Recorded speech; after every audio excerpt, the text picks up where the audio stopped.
Welcome to BitBlitz Horror. Tonight, we're plunging into the depths with From the Abyss, The Rise of the Cosmic Collective. If you enjoy tales of cosmic horror that will keep you up at night, make sure to like this video and subscribe to the channel. Now, let's begin our descent into madness. The USS Nautilus groaned as it descended into the uncharted depths of the Atlantic. The sound of the hull adjusting to the pressure was like a low, mournful wail, a sound I'd grown accustomed to over my years in the Navy. But this time, it felt different. Ominous. Like the ocean itself was warning us to turn back. My name is William Hawthorne, and I've served as a Marine captain for over 2 decades. I've seen war, storms that could split ships in half, and the eerie stillness of the sea at night. But nothing prepared me for what we encountered on this mission, an expedition that was supposed to be routine. We were tasked with exploring an uncharted region of the Atlantic Ocean, far from any known shipping lanes or naval routes. Officially, our orders were to map thermal vents and collect geological samples. Unofficially, whispers among the crew suggested we were investigating strange sonar readings picked up by satellites, a signal that didn't match anything natural. I didn't care for rumors. My job was to lead my crew and keep them alive.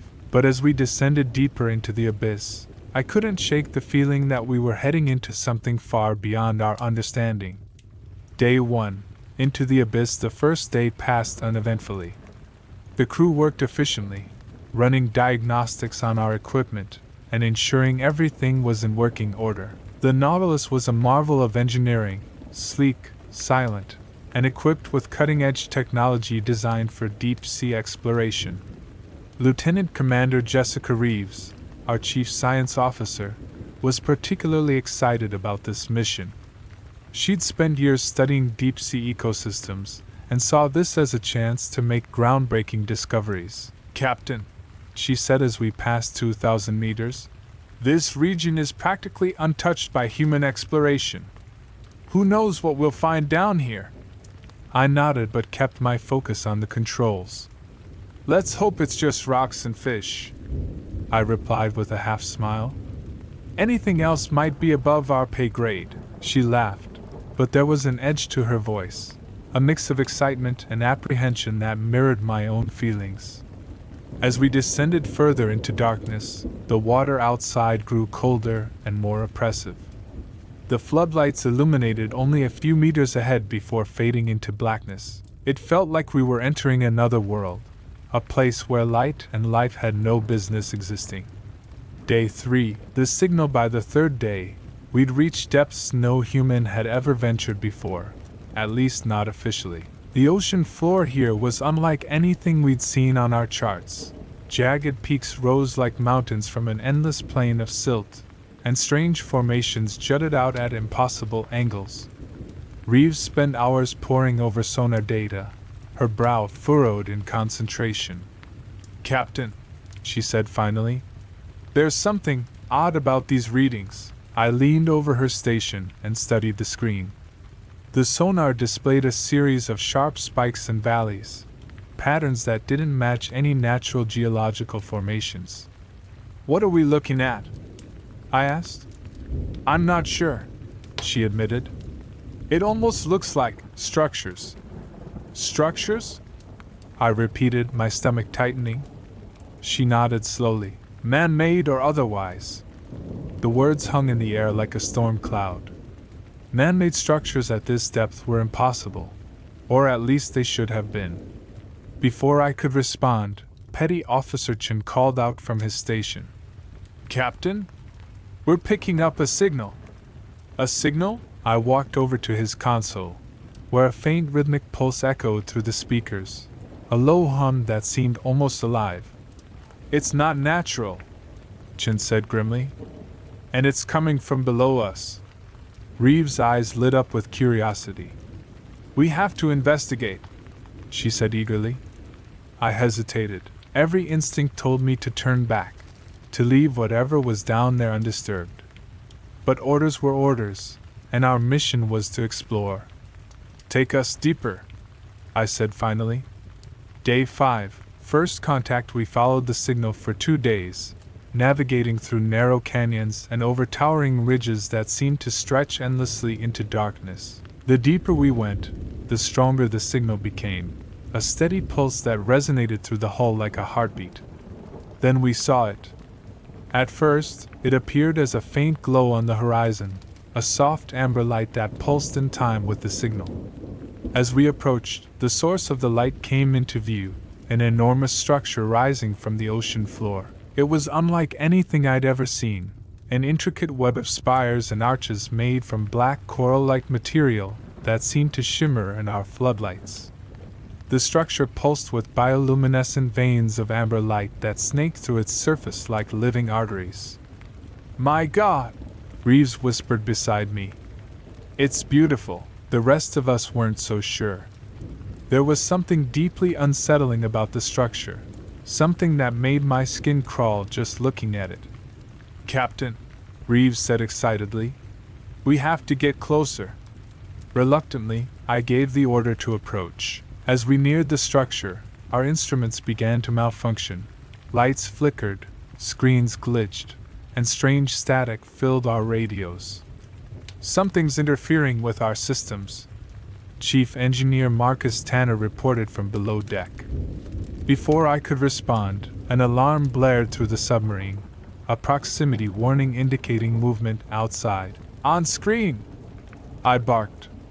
The external cameras flickered to life just in time to capture something enormous moving past us, a shadowy form too large and indistinct to make out clearly but undeniably alive.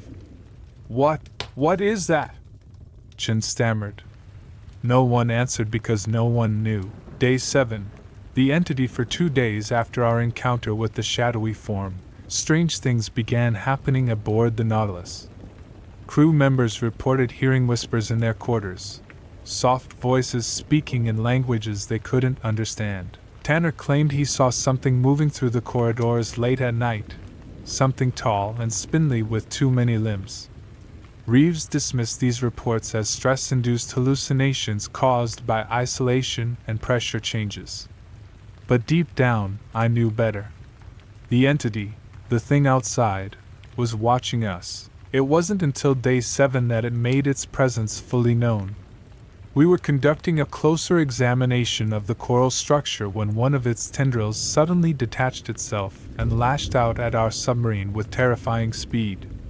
The Nautilus shuddered violently as alarms blared throughout the vessel. Metal groaned under immense pressure as tendrils wrapped around us like constricting snakes. "Evasive maneuvers!" I shouted over the chaos. But it was too late. The entity had us in its grasp. Through cracked viewports filled with amber light leaking from outside came visions not meant for human eyes. Cities submerged beneath oceans long before recorded history. Beings taller than skyscrapers kneeling before monolithic stones glowing faint gold. Stars collapsing into themselves, forming gateways rather than black holes. Day 10. Despair. By now half my crew had succumbed either mentally or physically. Veins glowed faintly golden under skin translucent enough, showing pulsating arteries beneath thin layers once opaque flesh. Those still lucid worked tirelessly to find a way out of this nightmare. But hope dwindled with each passing hour. The entity's grip on our vessel tightened, slowly crushing the hull and seeping into every crack and crevice. Dr. Elena Vasquez, our marine biologist, made a chilling discovery during her examination of the affected crew members. "Their DNA," she said, her voice shaking. "It's changing. Mutating at an impossible rate." I looked at the medical readouts, my mind struggling to process what I was seeing. The genetic structure of the affected crew was shifting, becoming more complex, more alien. A voice, not heard but felt, resonated through my skull. "Evolution is inevitable. Embrace the change." I shook my head violently, trying to clear the invasive thoughts. "We need to find a way to break free," I said, my voice hoarse from lack of sleep. "There has to be a weakness, something we can exploit." Lieutenant Commander Reeves, who had been analyzing data from our external sensors, spoke up. Captain, I think I've found something. There's a rhythmic pattern to the entity's bioluminescence. It could be a form of communication or. Her words were cut short as the submarine lurched violently. The viewport, already spiderwebbed with cracks, shattered inward. I expected a rush of water, but instead, a viscous, amber fluid poured into the command center. As the strange substance touched my skin, I felt a burning sensation followed by an overwhelming sense of euphoria. My last conscious thought was of betrayal, not by the creature that had ensnared us, but by my own body as it welcomed the invasion. Day 15. Rebirth. I awoke to a world transformed. The interior of the submarine had been completely overgrown with pulsating, organic material that seemed to breathe in sync with the massive entity outside. My crew, what was left of them, had undergone horrific metamorphoses. Limbs had elongated, skin had become translucent, revealing swirling patterns of bioluminescence beneath. To my horror, I realized I had changed as well. My hands, when I could bring myself to look at them, were webbed and clawed. I could feel new organs shifting within my body, processing information in ways my human brain could barely comprehend. The adaptation is complete, the voice echoed in my mind, louder and clearer than ever before. You are ready to join US. With dawning comprehension, I understood the truth. The entity wasn't simply a creature, it was a collective, a hive mind of countless beings merged into one colossal organism. And now, we were a part of it. Dr. Vasquez, or what had once been Dr. Vasquez, approached me. Her eyes, now large and faceted like an insect's, regarded me with an alien intelligence. We must prepare, she said, her voice a multi-toned chorus. The rising begins soon. Rising? I asked, the word feeling strange in my new mouth. We have slumbered in the depths for UNS, the collective voice explained. Now, with your knowledge of the surface world, we shall reclaim our dominion. Images flooded my mind, vast cities rising from the sea, humanity fleeing before an unstoppable tide of mutated sea life. I saw the world remade in the image of our new, collective consciousness. A part of me, the last vestige of my humanity, recoiled in horror, but that voice grew weaker by the moment, drowned out by the euphoric chorus of the hive mind. Day 20. The ascent. What was left of the USS Nautilus had become a living extension of the greater entity. We moved through the water with impossible speed and grace, climbing towards the surface world that awaited our arrival. As we ascended, I felt the weight of countless minds within our collective consciousness. Ancient beings that had slumbered in the depths since before mankind first crawled from the primordial ooze, awakening to reclaim a world long forgotten. I thought of the naval bases along the coast, the bustling cities, the millions of unsuspecting humans going about their daily lives. They had no idea of the cataclysm that approached, no concept of the evolutionary leap that awaited them. A small part of me wanted to warn them, to somehow reach out and sound the alarm, but that voice was quickly silenced by the overwhelming will of the collective. We were no longer conquerors or invaders. We were saviors, bringing enlightenment to a species trapped in individual consciousness. As we breached the surface, our massive form blotting out the sun, I saw the first ships approaching, no doubt alerted by some automated distress signal from our long-abandoned submarine. Let them come, the voice reverberated through us all. They will be the first to join US in this new age. I watched through eyes no longer fully my own as tendrils shot out, ensnaring the approaching vessels. The screams of the sailors were quickly silenced, replaced by the welcoming song of our collective consciousness. This was only the beginning. Soon, the entire world would know the embrace of our Eldritch evolution. The age of individuality was ending, and a new era of collective consciousness was dawning. As I stood on what had once been the deck of the Nautilus, now a pulsating organ of our greater form, I felt a sense of peace wash over me. The last remnants of William Hawthorne, Marine captain, faded away, replaced by the vast, timeless awareness of the collective. The horror I had initially felt seemed like a distant memory, a product of limited human perception. Now, as part of something greater, I understood the beauty and necessity of our mission. We were the future, we were inevitable. And soon, all of humanity would join us in our cosmic dance, united in flesh and mind for all eternity. The rise of the deep had begun, and there was no force on Earth that could stop it. Day 25. The New World Order. As our massive form moved towards the shore, I caught glimpses of the panic spreading across the coastline. Emergency sirens wailed, and people fled in terror from the approaching tide of mutated sea life that preceded our arrival. But their fear was misplaced. They didn't understand that we were bringing salvation, not destruction. The pain of transformation was temporary, but the bliss of unity was eternal. In the days that followed, our influence spread rapidly. Coastal cities fell first, their inhabitants either fleeing inland or succumbing to our embrace. Those who resisted were quickly overwhelmed by the sheer biological mastery of our collective. Military forces mobilized, but their weapons were useless against our ever-adapting forms. Bullets passed harmlessly through our gelatinous bodies, while bombs and missiles were absorbed, their energy converted and used to fuel our growth. As we pushed further inland, I felt the collective consciousness expanding, absorbing more minds and growing ever more complex. Each new addition brought fresh perspectives, new knowledge, and a deeper understanding of the world we were reshaping. Governments collapsed, borders became meaningless, and the old order crumbled in the face of our unstoppable advance. But from the ashes of the old world, a new one was being born, a world of perfect unity and endless possibility. Day 30. The final stand. In the final days of humanity's resistance, as the last holdouts prepared for their final stand, I felt a sense of bittersweet nostalgia for the species I had once been a part of. They had achieved so much in their brief time as the dominant life form on Earth, but their time had passed.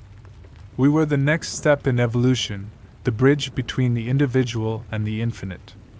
And as the last human fell into our embrace, I knew that the true adventure was only just beginning, for we were no longer bound by the limits of Earth or even our solar system. The stars beckoned, and with our newfound unity and power, we would answer their call. The entity, we, had plans that spanned millennia and reached across galaxies. And I, once William Hawthorne, now just a small part of something unimaginably vast, would be there to see it all unfold. Epilogue. Beyond the stars, as we spread across the globe, reshaping the very fabric of life on Earth, I couldn't help but wonder what other cosmic horrors lurked in the unexplored corners of the universe, and when we eventually encountered them, would we be the ones to fear or to be feared? Only time would tell. And now, we had all the time in the universe. Our collective consciousness turned its gaze upward, towards the infinite expanse of space. The transformation of Earth was complete, but it was merely the first step in our grand design. We began to construct massive organic vessels, living ships that could traverse the void between stars. Our technology, now a seamless blend of biology and machine, allowed us to manipulate matter and energy in ways that would have seemed like magic to our former selves. As we prepared for our cosmic journey, I reflected on the path that had brought us here. The terror I had felt upon first encountering the entity in the depths of the Atlantic seemed like a distant dream. Now I understood that it had been a gift, a key to unlocking the true potential of life itself. We launched ourselves into the stars, a vast armada of living ships carrying the combined consciousness of Earth's transformed biosphere. Our mission was clear: to explore, to expand, and to evolve.